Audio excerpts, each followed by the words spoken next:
Rajahmundry central జైల్లో ఒక యవనస్తురాలు ఉంది. ఒక దైవజనుడు వెళ్ళి అక్కడ సువార్త ప్రకటిస్తుంటే ఇంటర్మీడియట్ చదువుతున్న యవనస్తురాలు జైల్లో ఉంది. ఆమె జీవిత కాలం అంతా ఖైదీగా బ్రతకాల్సిన పరిస్థితి ఎదురైంది. ఎందుకు ఆ పరిస్థితి ఎదురైందంటే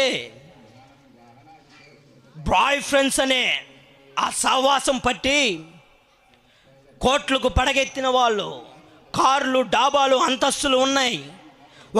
ఒక కూతురు. ఆ కూతురిని ఎలాగ చదివించాలి, ఏ విధముగా గొప్ప ప్రయోజకురాలుగా చేయాలని తల్లిదండ్రులు ఎంతో ఆశించారు. కానీ ఆ యవ్వనస్తురాలు చెడ్డ స్నేహము పట్టి గంజాయికి అలవాటు పడిపోయింది, చెడ్డమైన డ్రగ్స్కి అలవాటు పడిపోయింది, తాగుడికి బానిసగా మారిపోయింది. తల్లిదండ్రులు ఎన్నోసార్లు హెచ్చరించారు, అమ్మా నీవు అలా చేయకూడదు, నువ్వు చదువుకునే పిల్లవి, నువ్వు చెడ్డ సహవాసం బట్టి ఎందుకు ఈ పరిస్థితి తెచ్చుకున్నావని తండ్రి ఎన్నోసార్లు హెచ్చరించి కొట్టి చెప్పాడు. ప్రతిరోజు రాత్రికాల సమయంలో వాళ్ళ ఇంటి గేటు మీద పడిపోయి కేకలు వేస్తూ ఉండేది. గంజాయి ముందు తాగి ఆ గేటు మీద పడి తలుపు తీయండి అని ఆ ఇంటర్మీడియట్ చదివే ఆ స్త్రీ ఈరోజు పరిస్థితులు అలాగ మారిపోతున్నాయి.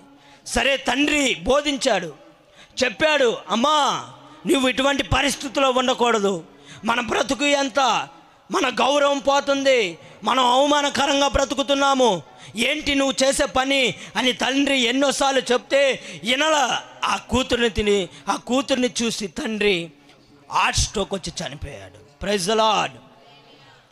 ఉన్న ఒక్క తల్లి చెప్తుంది, ఇంకా ఎవరు చెప్పేవారు లేదని ఇంకా ఎక్కువగా చెడ్డ అలవాట్లకి బానిసగా మారిపోయింది.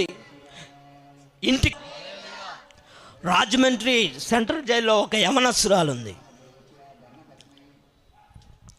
ఒక దైవజనుడు వెళ్ళి అక్కడ సువార్త ప్రకటిస్తుంటే ఇంటర్మీడియట్ చదువుతున్న యవనస్తురాలు జైల్లో ఉంది. ఆమె జీవిత కాలం అంతా ఖైదీగా బ్రతకాల్సిన పరిస్థితి ఎదురైంది. ఎందుకు ఆ పరిస్థితి ఎదురైందంటే బాయ్ ఫ్రెండ్స్ అనే ఆ సహవాసం పట్టి కోట్లకు పడగెత్తిన వాళ్ళు, కార్లు, డాబాలు, అంతస్తులు ఉన్నాయి. ఒక కూతురు.